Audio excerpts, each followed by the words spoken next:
Set the blade to the same depth as plywood, so 3/4 of an inch. Cut in little pieces at a time. You're not going to be able to turn the circular saw because it's not a jigsaw. So take your time. The guard, you see I'm holding in certain spots.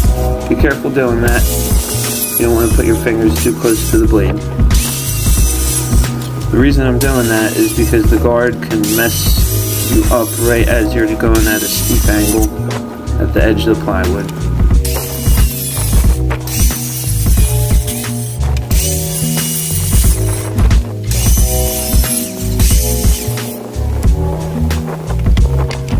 The reason I'm moving the